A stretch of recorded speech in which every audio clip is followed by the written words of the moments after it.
A grandes rasgos, el examen del ojo, ya vimos los exámenes del párpado y de las principales enfermedades que aquejan al párpado de diversas causas. Y el examen del ojo como tal es a través de la exploración de los reflejos luminosos. Los principales son el fotomotor y el consensual. Ahorita vamos a definir qué es uno y qué es otro.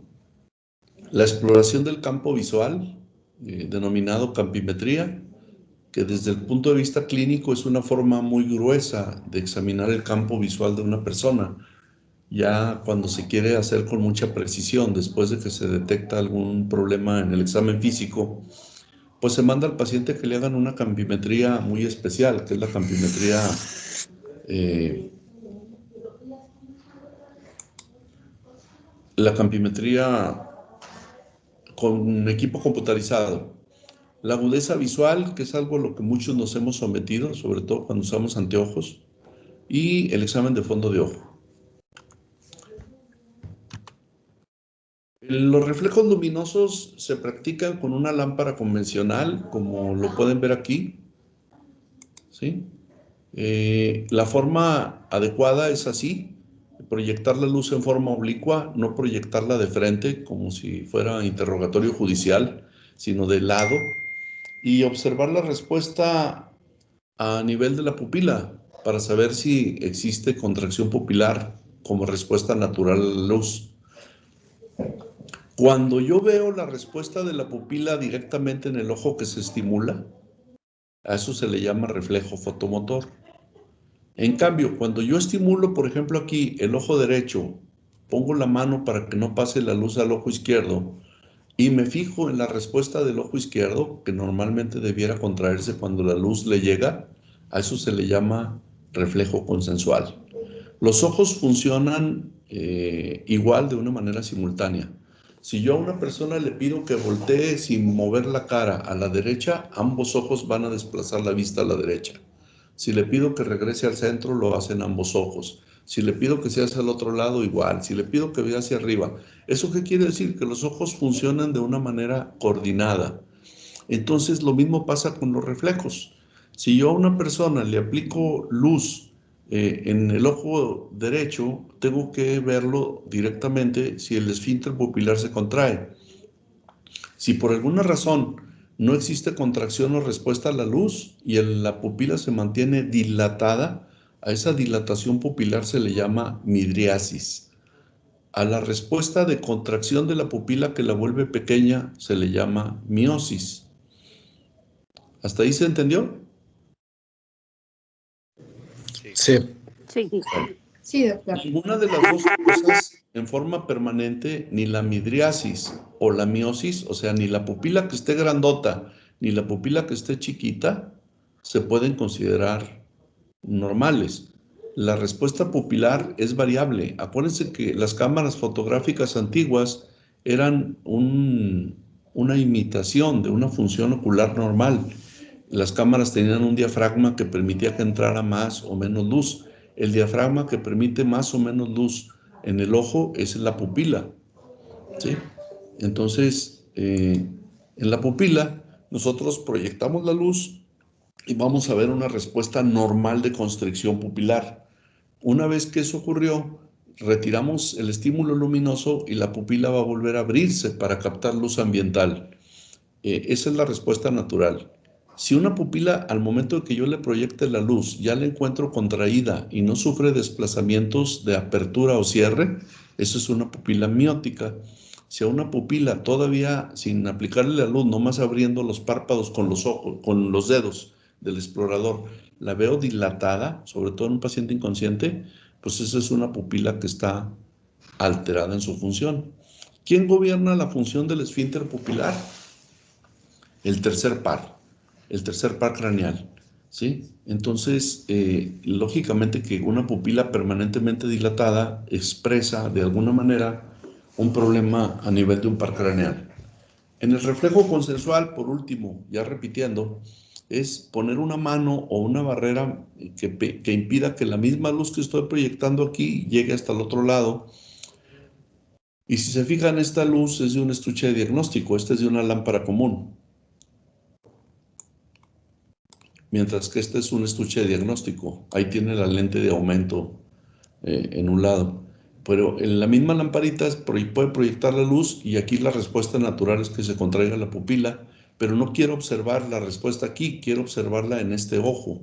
Entonces, en el consensual, se supone que yo cuando estimulo el ojo derecho, debe producirse exactamente la misma reacción en el ojo contrario.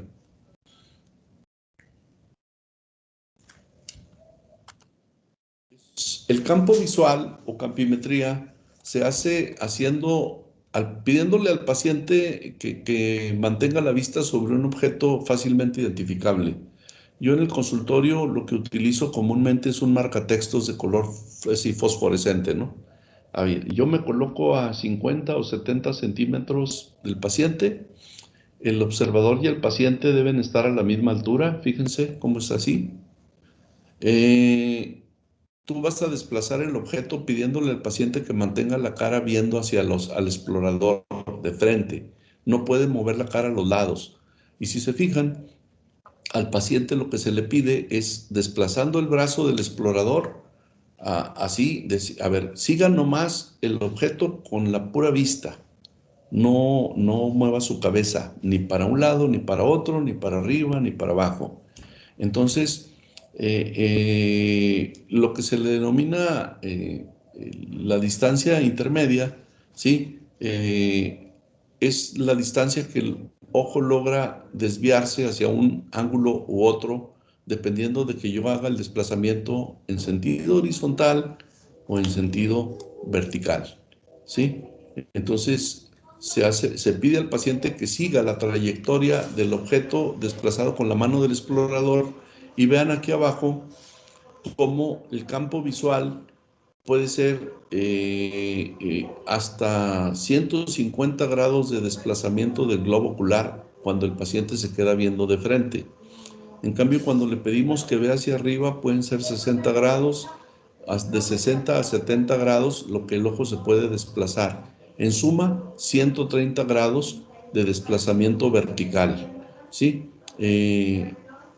Finalmente, esta es una forma muy gruesa de verificar la amplitud de campo visual de un paciente.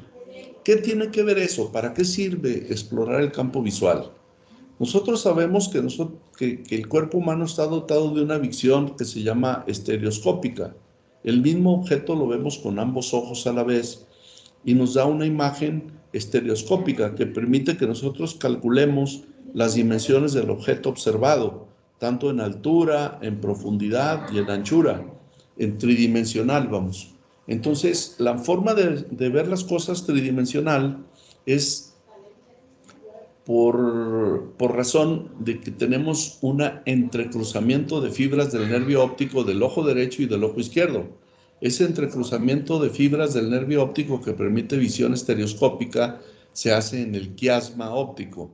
Entonces, cuando un paciente tiene algún tipo de problema ocular por lesión del nervio óptico, puede que pierda la visión lateral. Hagan de cuenta aquí, en este caso, que la persona les dijera: yo nomás observo hasta ahí y el explorador ya tiene el objeto de este lado, el objeto a visualizar, y el paciente lo deja de ver.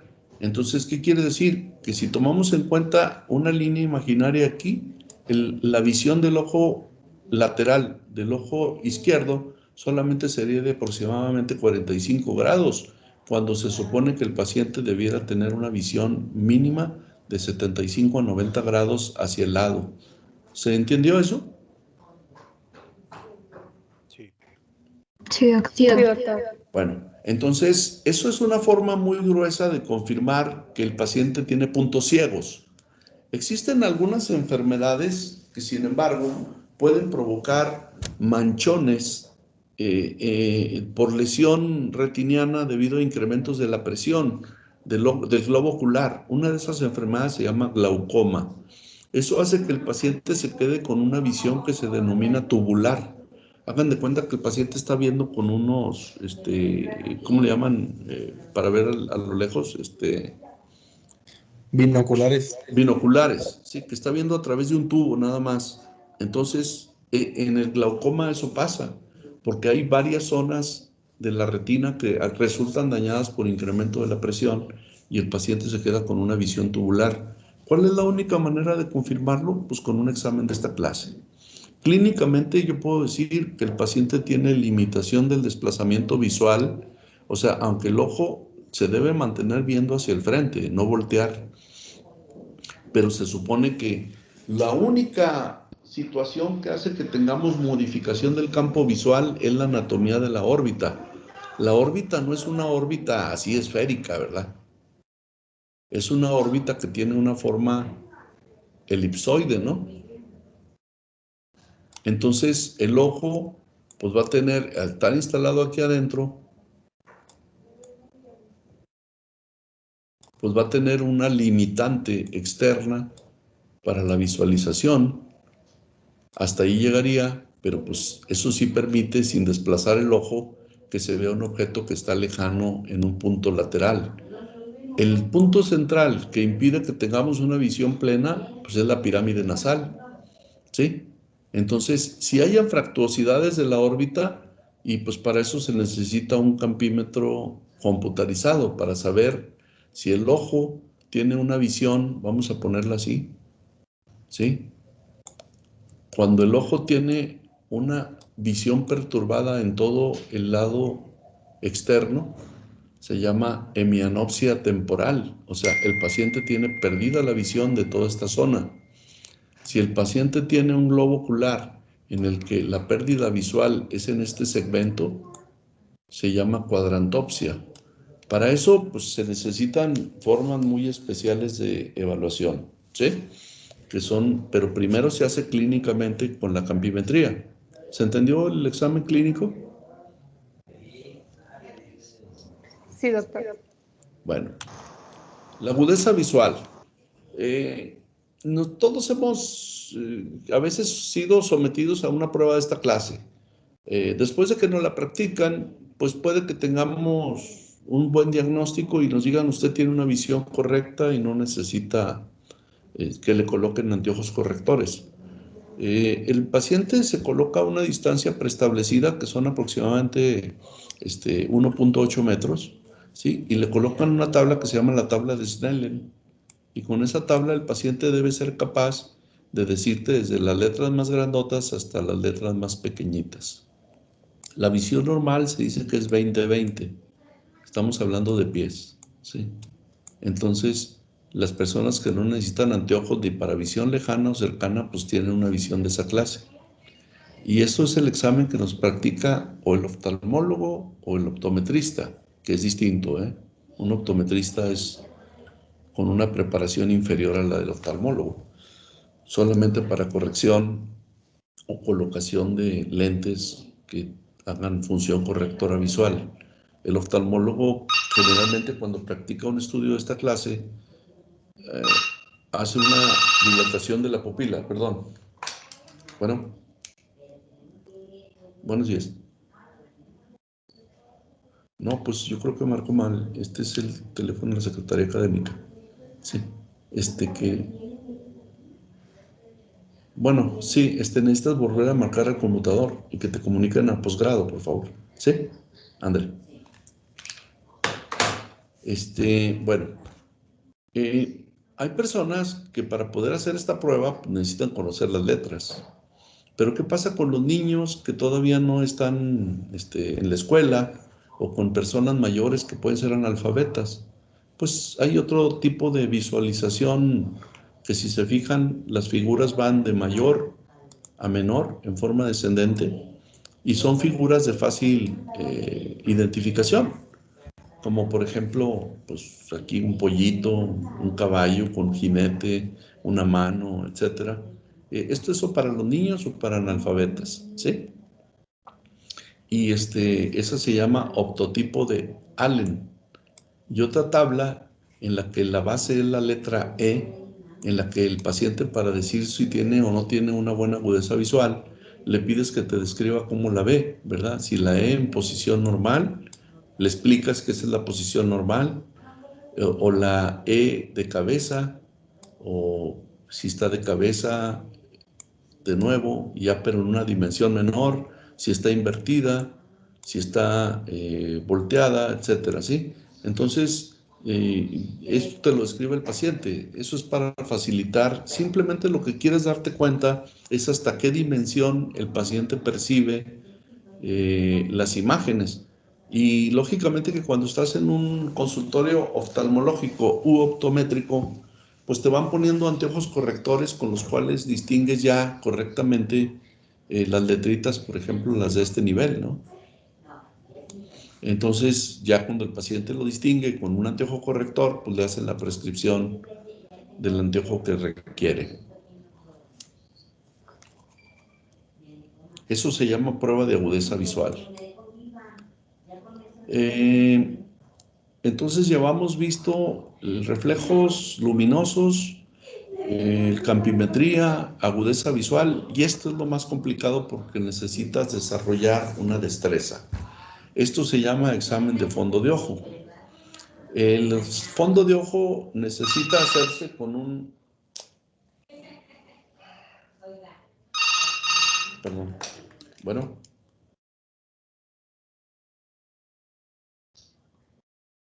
No, pues no soy joven, pero de todas formas déjame decirte cuál es la extensión, porque no sé qué tonta está mandando la llamada para acá. La extensión donde se encuentra esa persona es la 120, ¿sí?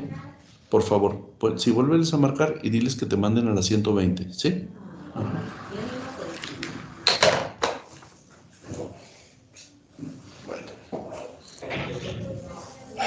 Perdón. El aparato con el que se hace el examen de fondo de ojo se llama oftalmoscopio, que es una lente o un juego de lentes que proyecta la luz desde abajo. Este es el foquito, ¿sí?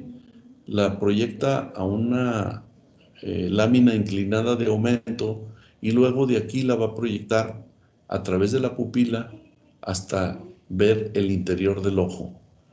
Regularmente los clínicos tenemos que hacer el examen con una pupila normal, una pupila no dilatada. Los oftalmólogos con pacientes ambulatorios, cuando no es una emergencia, lo hacen dilatando la pupila con unas gotas. Y al dilatar la pupila, pues se abre el campo de entrada de luz y permite visualizar en forma más panorámica toda esta parte interna que viene siendo la cascarita interna del ojo que se denomina retina. Entonces, si ustedes se fijan, este es el examen oftalmoscópico. La visión que se obtiene a través del aparato del instrumento permite visualizar esta imagen. Este es el ojo derecho de un paciente. Esta imagen que ven aquí como una naranja pálida, ¿sí la ven? Sí, doctor. Sí. Esa se llama papila óptica. Aquí confluyen todas las fibras nerviosas de la retina para conformar el nervio óptico. De aquí va a salir hacia el interior del cráneo. Esta otra parte que se ve más oscura, su mismo nombre hizo que le pusieran, su mismo aspecto hizo que le pusieran por nombre mácula. Se supone que es una parte del ojo en donde confluyen las fibras que te llevan la visión milimétrica. Por ejemplo, cuando tú ves el texto de un periódico, las letras que son los titulares son grandotas. En cambio, las letras del texto son chiquitas. Para poder distinguir esas letritas que son milimétricas, pues se necesita que la mácula esté íntegra. Esa mácula es la responsable de la visión fina, ¿sí? Y este es el aspecto de un fondo de ojo normal.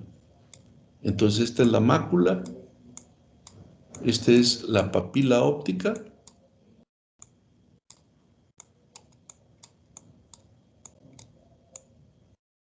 ¿Qué importancia tiene visualizar el fondo de ojo?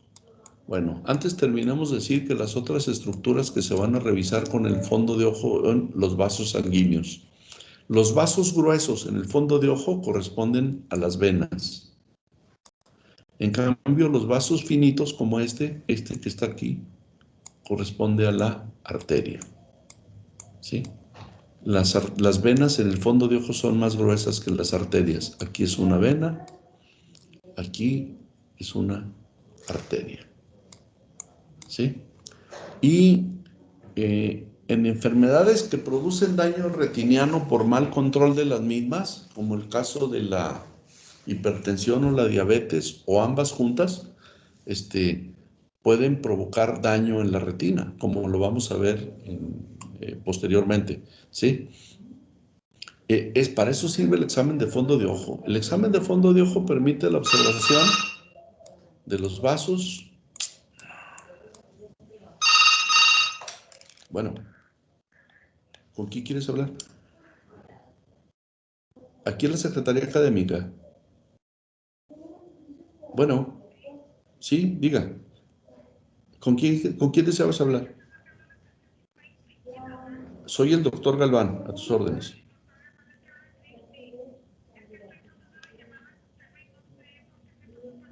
Pues no, pues ni yo tampoco, ¿verdad? Ya van 3 veces que respondo. Sí, ándale. Por favor. ¿Se observan los vasos sanguíneos? Sí. ¿Se observan la papila? ¿Se observa la mácula? Y se observa la retina en general. ¿Sí?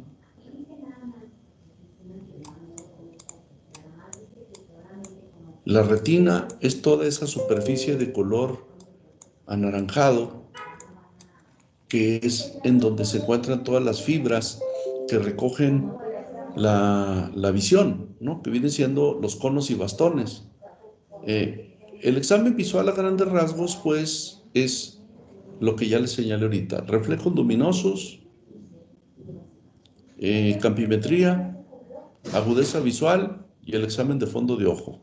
En el examen de fondo de ojo, además de ver los cambios crónicos por enfermedades como, por ejemplo, hipertensión, diabetes o ambas combinadas, también se ven desprendimientos de retina, hemorragias intraoculares, etcétera. Para eso sirve este estudio tan especial, que es una destreza que todos deberíamos desarrollar, ¿sí? Entonces, la otra estructura que se ve es la retina. Bueno.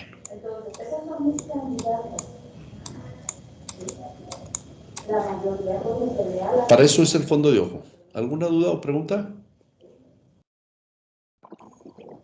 Doctor, yo tengo una pregunta. ¿Una persona con exoftalmos tiene mayor campo visual? ¿Una persona con qué? Con exoftalmos.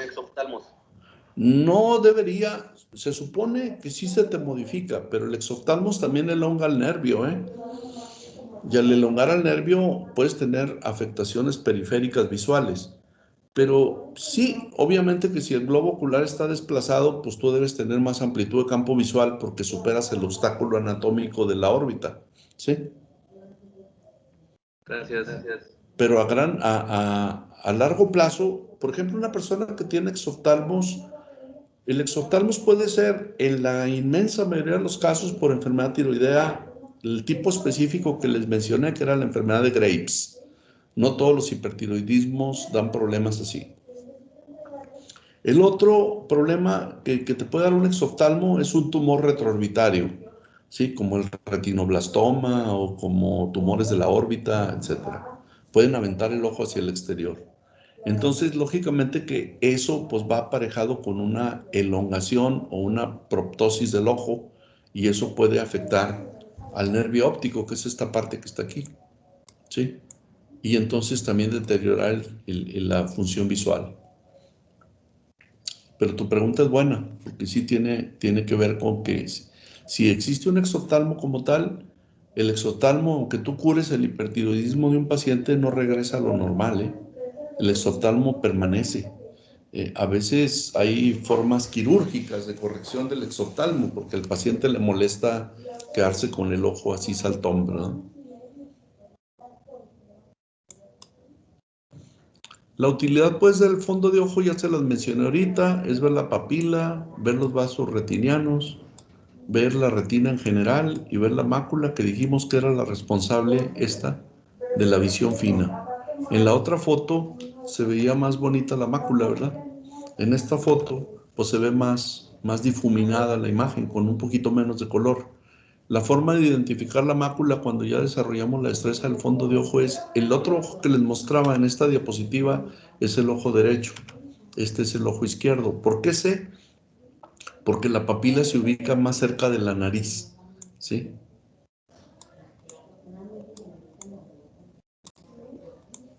En cambio, la papila siempre va a estar cerca del borde nasal de la retina. La mácula está en el mismo, digamos que meridiano de de la papila, ¿sí? Bueno, no sé si dije lo correcto, el meridiano paralelo, ¿sí? Y en la misma altura, pero se distingue por el color. Cuando alguien ya tiene hemorragias o fibrosis en la zona de la mácula, es el típico paciente que van a ver con una lupa viendo las letras milimétricas, ¿sí?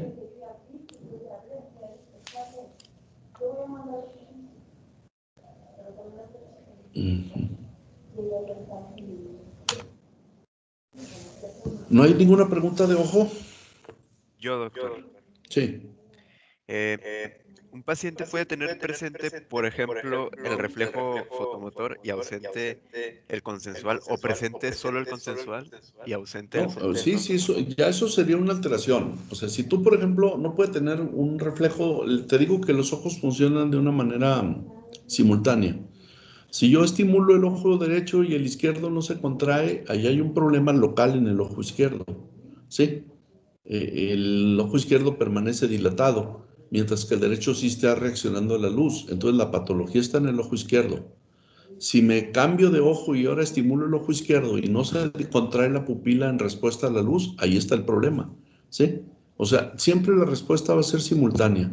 Cuando alguno de los ojos no responde al estimular el otro, ahí hay problema. Es un problema a nivel local, ¿no? ¿Sí? Sí. Bueno. Pasemos pues a ver lo de nariz. La nariz a grandes rasgos tiene las siguientes funciones. Limpia, acondiciona y humedece el aire que respiramos. ¿De qué manera la nariz ejerce esa función? Si nosotros hacemos un esquema de un corte así, transverso a nivel del cráneo, para poder ver, aquí estarían los hemisferios cerebrales, aquí estaría el cuerpo calloso, y aquí están las estructuras de la nariz, los huesos como el etmoides, aquí, ¿sí? El tabique central, y estas estructuras naturales de la nariz que se denominan cornetes, que son hueso revestido de mucosa. Hay un cornete superior, un cornete medio y un cornete inferior. Cuando nosotros vemos al paciente con un rinoscopio o con un endoscopio nasal, se van a ver estas estructuras pero revestidas de mucosa, como aquí, ¿sí? Bueno, este es un corte, en lugar de transverso, un corte sagital. Y aquí está un corte a nivel del paladar que permite visualizar huesos que están más profundos y laterales, como el etmoides, ¿sí?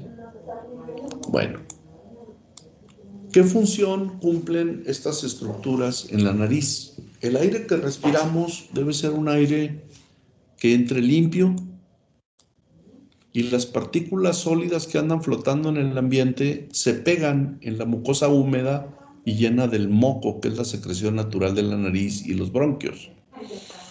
Se acondiciona porque debe entrar tibio, y la nariz, al hacer que el aire haga turbulencia entre estas anfractuosidades óseas y mucosas, se produce turbulencia del aire y se calienta para que cuando llegue hasta los pulmones y bronquios, llegue tibiecito. Y se humedece por el contacto con la mucosa nasal. Entonces, estas tres funciones son la función respiratoria de la nariz. ¿Qué son estas estructuras? Pues estos son los senos paranasales, que tenemos senos frontales, seno maxilar, y tenemos los senos etmoidales, que aquí no se logran visualizar, ¿sí? ¿Por qué la nariz se mantiene húmeda? Porque tenemos una conexión de las lágrimas excedentes que se fabrican en el ojo, acá, en este punto, y que son corridas por el movimiento ocular hacia el ángulo interno para pasar por el conducto nasolagrimal hacia la cavidad nasal, para mantenerla permanentemente húmeda y que logre el acondicionamiento del aire que respiramos. Los senos paranasales son la caja de resonancia de la voz. Cuando una persona tiene una enfermedad en la que se inflaman los senos paranasales y se ven ocupados con moco, se pierde la resonancia de la voz y entonces nuestra voz se apaga. La voz es producida a nivel de la laringe en las denominadas cuerdas vocales, ¿sí? Pero la voz emitida desde aquí alcanza resonancia por los huecos de la cara que se denominan senos paranasales.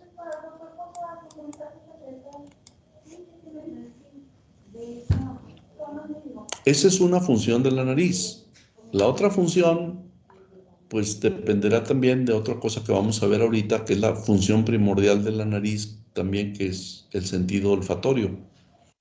Hay diversas formas de la nariz, desde narices cóncavas que tienen una pequeña jiba,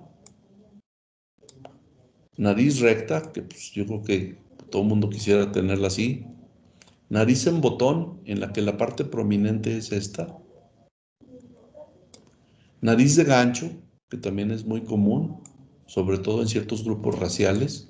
Por ejemplo, los gentes más indígenas, menos mezclados o mestizados, menos mestizaje, tienen mucho esta nariz o la nariz aguileña, ¿sí? Así denominada. La llamada nariz griega, ¿sí? La nariz nubiana, la nariz torcida, generalmente postraumática, o la nariz arqueada. Todas estas son formas de descripción de la forma de la nariz del paciente. Los especialistas en cirugía estética o plásticos, o los especialistas otorrinos, pues hacen la corrección de la pirámide nasal, ¿verdad? ¿Sí? Entonces, pues lógicamente que la forma nasal que se describe, pues el médico que va a hacer la corrección estética o funcional de la nariz, toma fotos para luego mostrarle al paciente lo que le corrigió. En el examen físico de la nariz comprende la inspección y palpación de la nariz externa, que viene siendo la pirámide nasal. La rinoscopía, que es meterse a las cavidades nasales, derecha e izquierda, e inspeccionar con ello las fosas nasales. Se debe disponer de un cuarto oscuro, de preferencia, o que se pueda oscurecer la habitación en la cual se está revisando al paciente para efectuar una prueba que no todo el mundo hace, pero que es de mucha utilidad, que se denomina transiluminación. El procedimiento se debe realizar con suavidad para no lastimar al paciente, porque hay que recordar que esto es una zona sensible.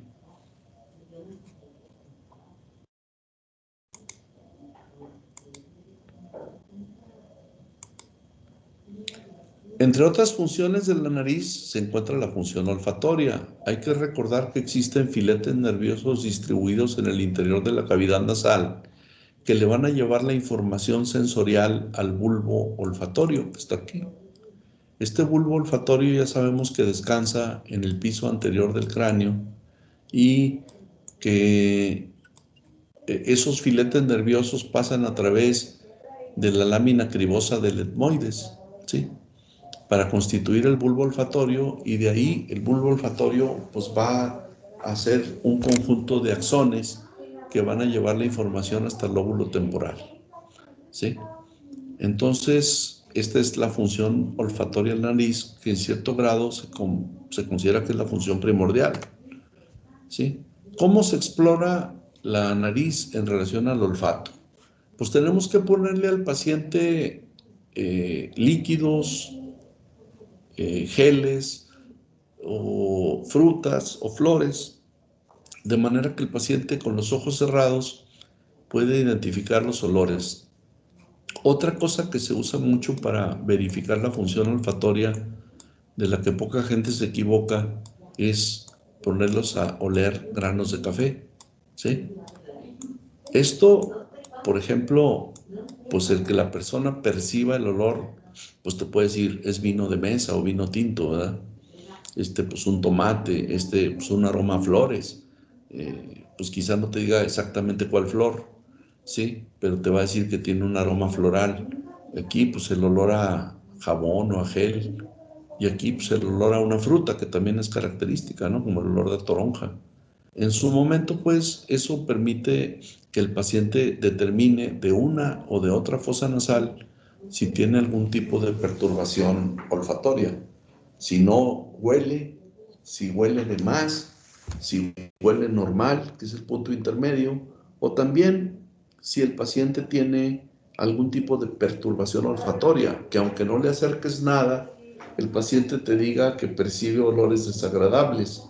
A eso se le llama cacosmia, cuando el paciente dice que percibe en el ambiente un olor desagradable que nada más él nota. O parosmia, cuando yo le acerco una copa de vino tinto y el paciente me describe otro tipo de olor, ¿sí? Eso quiere decir que lo está haciendo, pues, no sé, que está perturbando el olor que debiera haberme respondido. Entonces, remarco que las funciones de acondicionamiento del aire respirado se hacen por las anfractuosidades internas de la pirámide nasal que se denominan cornetes, el cornete superior, el cornete medio y el cornete inferior. Entre los cornetes superior y medio existe un punto de comunicación con el seno maxilar que se denomina, es el seno maxilar, que se denomina meato medio. Eso hace que, perdón, es entre los cornetes medio e inferior. Les había dicho que aquí esto no lo tomen en cuenta. Ese meato medio muchas veces se obstruye y cuando se obstruye produce acumulación de moco en el seno maxilar y produce sensación molesta o dolorosa al tacto de los pómulos. Eso pasa en enfermedades como la sinusitis, ¿sí? Y si se fijan, pues aquí al paciente se le está haciendo el examen con un aparato que se llama rinoscopio, que es una pinza que cuando tú la aprietas con la mano, las valvas, que son estas estructuras, se abren. Ahora, esto se debe hacer con cariño, ¿verdad? Ya cuando nosotros aplicamos luz en el paciente, pues se ven los cornetes, que son estas estructuras, ¿sí? Cuando los cornetes están grandotes, pues topan con la pirámide nasal en el septum, aquí, y hasta lo desplazan y lo hacen chueco, ¿no? Vean cómo este cornete inflamado produce esa deformidad, ¿sí? Entonces, eso produce una forma obstructiva de rinitis. Eso se puede visualizar con un rinoscopio.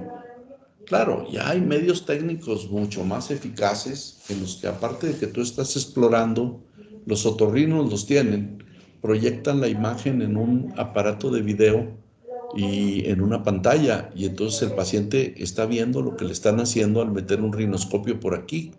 El rinoscopio es delgadito, como un repuesto de pluma, o sea, milimétrico, pero tiene una cámara de fibra óptica que permite que el paciente esté viendo, sobre todo cuando le queremos convencer de que tiene algún tipo de proceso obstructivo nasal, ¿sí? La nariz, al inspeccionarla, pues podemos ver formas distintas, como ya les mencioné antes, con dorso recto, que sería ideal, con una jiba, que es una jorobita en el dorso de la nariz, que pues se puede corregir quirúrgicamente porque tallan aquí el cartílago nasal antes de que llegue a los huesos propios de la nariz, que están aquí arriba, ¿sí? Aquí esta parte es cartilaginosa y eso es la pirámide anterior de la nariz, y esta parte puede ser modificada, se puede raspar esa parte y desaparecerla. En la nariz de aspecto aguileño con una cifosis, que es una curvatura externa, o una pseudocifosis.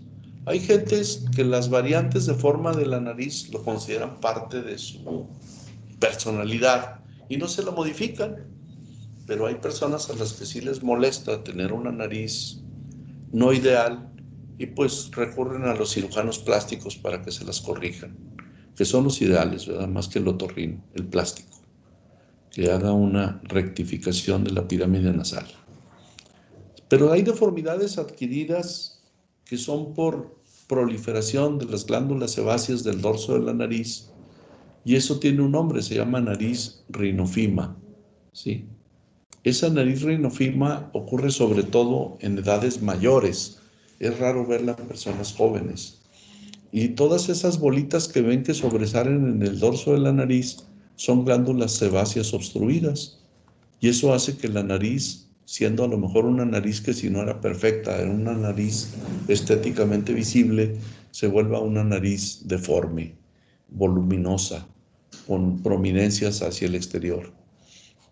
Entonces, la nariz se puede, en su parte externa, inspeccionar y palpar. O sea, solamente se cumplen dos de las partes de la exploración general. Faltarían la percusión, que pues lógicamente ahí no vamos a golpetear la nariz, ¿sí? Y la otra función que es la auscultación, ¿sí? Eso, pues lógicamente que en la nariz no se hace. Pero estas otras dos cosas sí son practicables en la nariz. La rinoscopía es el examen que ya no solamente es con los órganos de los sentidos, sino que se necesita un instrumento como el que vimos en la diapositiva anterior, que es este, ¿sí? Creo que ahí viene una foto donde se ve más el aspecto de un rinoscopio. Dentro de la inspección de la nariz, vean, por ejemplo, sobre el eje que debiera ser el normal, la nariz se ve desviada, ¿no? Entonces, este es el antes y este es el después, cuando ya lo sometieron a una cirugía estética que la puso en su sitio. Entonces, esto puede hacerse una cirugía de orden estético que se denomina rinoplastía.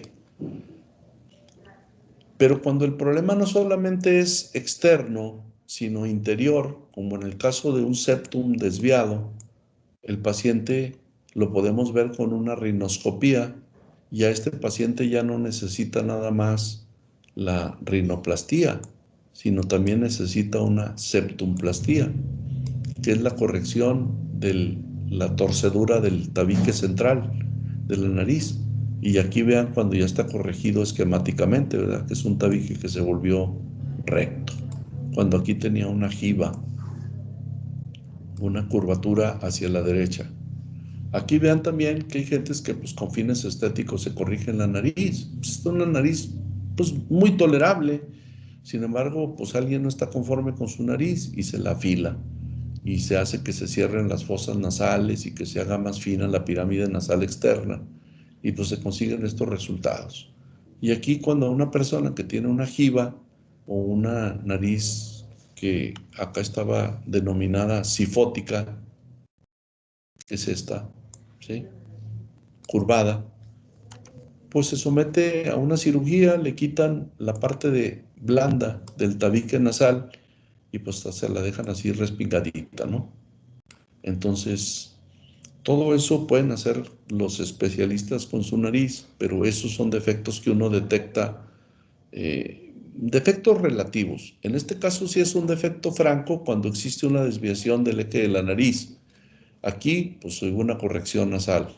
Aquí, pues, es un aspecto netamente estético, que quizá no afectaba para nada la parte funcional.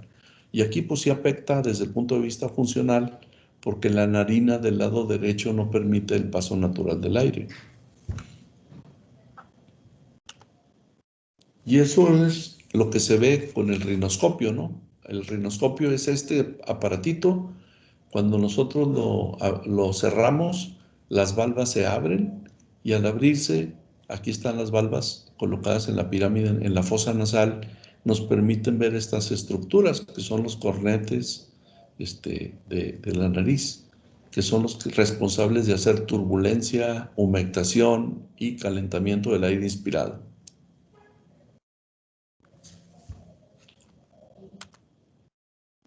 También podemos, a través de la inspección de la nariz, ayudados con el rinoscopio, observar que existen a veces perforaciones del tabique.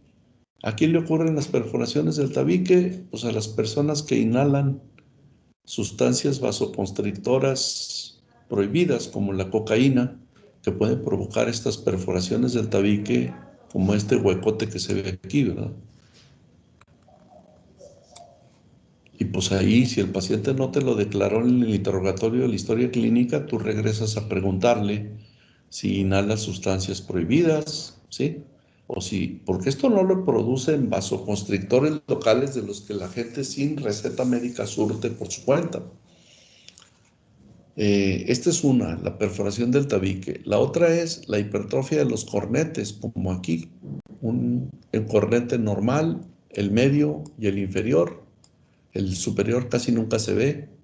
Cornetes con crecimiento moderado, cornetes con crecimiento severo y cornetes que de plano están pegados con el tabique central. Se fijan, no hay espacio para el flujo del aire.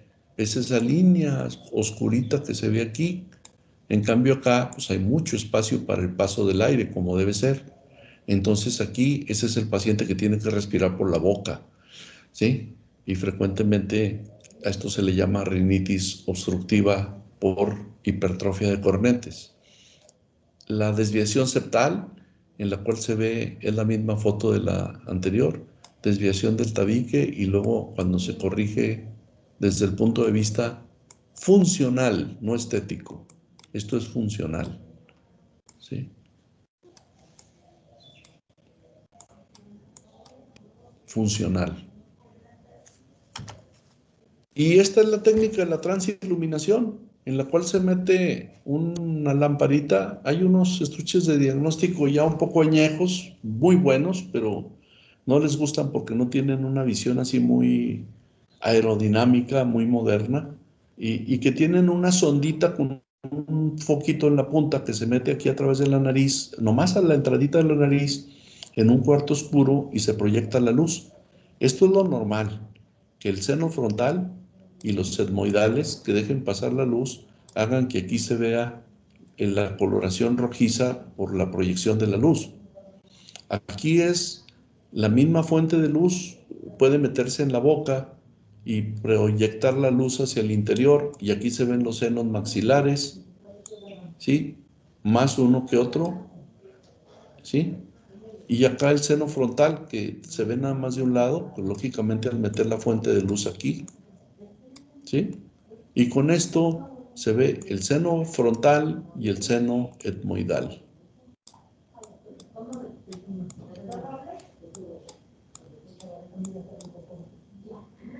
Entonces, esto lógicamente que tiene que ver con la función de transiluminación para ver la permeabilidad de los senos paranasales. Cuando los senos paranasales están ocupados con moco, pues esa luz no se va a ver opaco, ¿sí? Y aquí pues hay otra donde se demuestra la perforación del tabique con una rinoscopía metiendo un cotonete a través del tabique nasal, dramático. Y esto pues hacérselo con fines, no sé si estéticos o de moda, que es colocación de piercings, pero imagínense, está sobre los huesos propios de la nariz. Eso pues es un maltrato innecesario, ¿verdad? Hay quien se lo coloca en este nivel. Pues existen tribus antiguas de algunos sitios aborígenes en donde se meten huesos que deforman las alas de la nariz, porque son porciones que son dilatables al paso del tiempo. Todos tenemos la nariz de una forma en la edad joven y con los años se nos va haciendo más gruesa, tosca y deformante.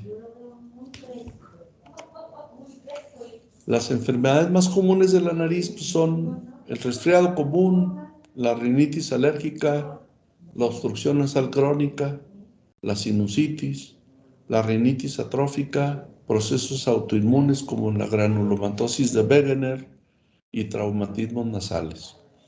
Pero esos ya los veremos en la semana entrante. Vamos a parar la clase aquí y pues mañana es el examen. Más al rato apuro a las personas que tienen que pasarnos la información para la liga donde se van a conectar. Si no se hace hoy mismo, mañana a primera hora, me avisan, yo voy a estar al pendiente del examen. Va a ser muy sencillo. Normalmente un examen de 30 preguntas lo programamos en 40 minutos. Procuren estar en un sitio donde haya conectividad. Procuren también, por favor, asegurarse de la conectividad. para que puedan contestar, porque si no, yo no valgo eso de que se me fue la señal y que cosas como esas. O sea, lo entiendo, se puede dar, pero en ese momento, asegúrense de la conectividad y lo más seguro es que solamente se les dé 40 minutos para contestar el examen. Empieza a las meras 9 y suspendemos, 45 minutos, ¿sí? No a lo mucho. Y el resultado pues me lo dan mañana mismo y yo de inmediato se lo doy a conocer a la jefa de grupo. ¿Sí? Doctor, Sí. para la transiluminación, ¿eso Sí, serviría